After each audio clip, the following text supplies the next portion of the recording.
Ashama kan jirtu obboleeyyan koo kan idil addunyaa irratti argamtan marti keessaniyyuu kan biyya keessa fi biyya alaa hundumti keessaniyyuu baganaaf jiraatteessan jechuun barbaada. Oromoo kiyya tole Oromoo kiyya torban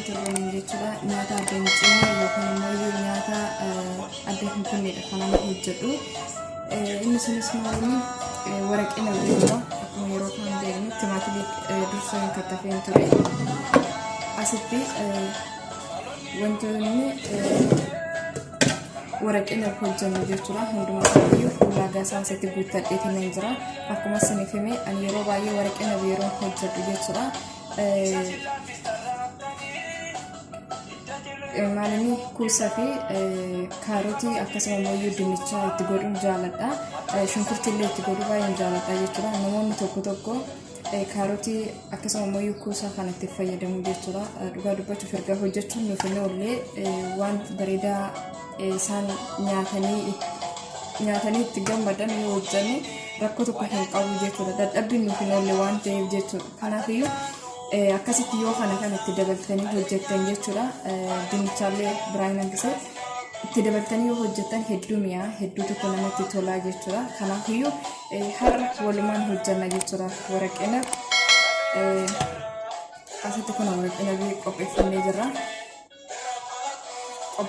jira asitti immoo akkuma torbee darbisiniif hime kuni kasfaaraa fi baqaduunas walittan miicee waan ta'eef jechuudha walittan naqee miicee baqaduunas kasfaaraa jedhama ni beekna hundumti keessan ni beektu jechuudha kanaafiyyuu amma kaarotiiwwan kana jechuudha walitti nannaqamee waluma hojjanna jechuudha kanaaf hanga xumura viidiyoo kiyyaa na waliin turan affeerraa kiyyaa Oromoo kiyyaa hedduu sin jaaladha hedduu sin kabajaa bakka fi lafa jirtanitti nagahaan naaf jiraadha sin jechuun barbaada asittis disti qopheeffannee jira waan ta'eef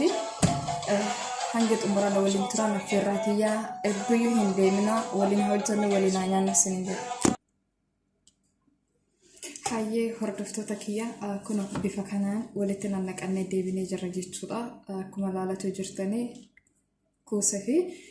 kaarotiidha jechuudha kuusaa kana mee afaan Oromootti na barsiisaa maal jedhama kuusaan kun afaan Oromootti maal akka jedhamu na barsiisaa isin jechuun barbaada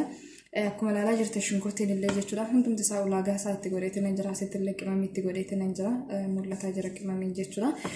tole asitti immoo ruuzii miiccatiin hin jira ruuza kana itti daballaa jechuudha walumaa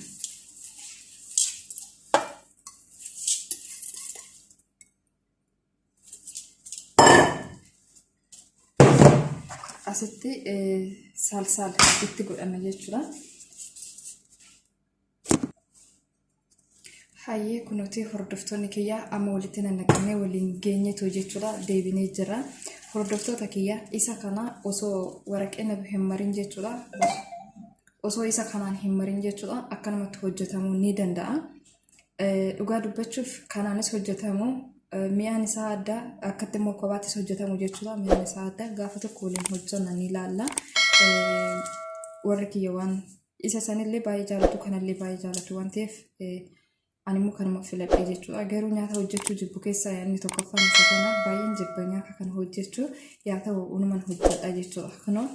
bifa kana walitti naqannee geeffannee jirra jechuudha. Akka bareedu argaa ruuza isaa jechuudha baay'ee namatti tola asitti immoo waraqina keenya qopheeffannee jirra kun waraqina qopheessinee jirra jechuudha waraqina yeroo kamiyyuu ni dhiqama ni beektan jedhee yaada dhiqee qopheeffadheetiin jira jechuudha hanga xumura viidiyoo kiyyaa na wajjin turan irra deddeebi'ee affeerraa kiyyaa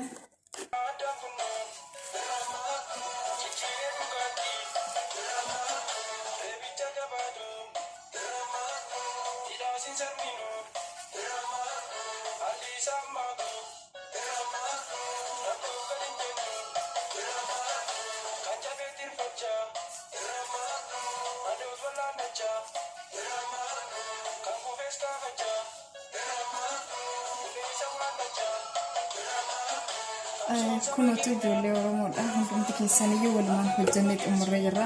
bifa kana geessinee jirra jechuudha xumurreetu jirra amma kallattumaan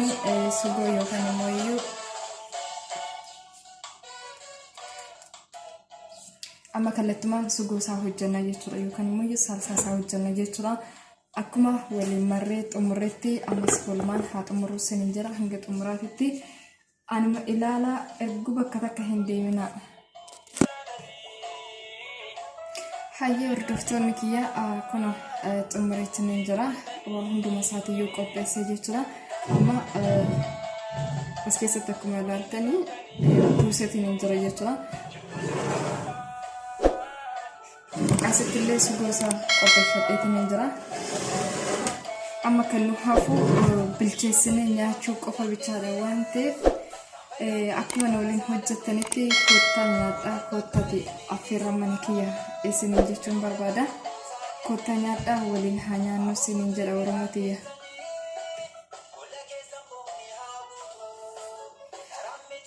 Kanaafi warroonni hordoftoota chaanaalii kiyya naaf taatanii meeseejiidhaanis akkasuma immoo yaadanillee jabaadhuu jettanii na jajjabeessitan marti keessaniyyuu galanni keessan bilisummaadhaa ulfaadhaa galatoomaa isiniin jechuun barbaada. Warroonni maatii naaf taatanis galatoomaa warroonni hin ta'inis immoo hundumti keessaniyyuu galatoomaa isiniin jechuun barbaada. Ijoollee Oromoo babbareedduuwwan kiyya hedduu sin jaaladha hedduu sin kabaja bakkaa fi lafa jirtanitti nagaan naaf jiraadhaa hanga viidiyoo biraatiin walitti deebinee dhufnutti asumaanii nageenyi koo qilleensarraan sin haa dhaqqabu isiniin jecha turtii gaarii.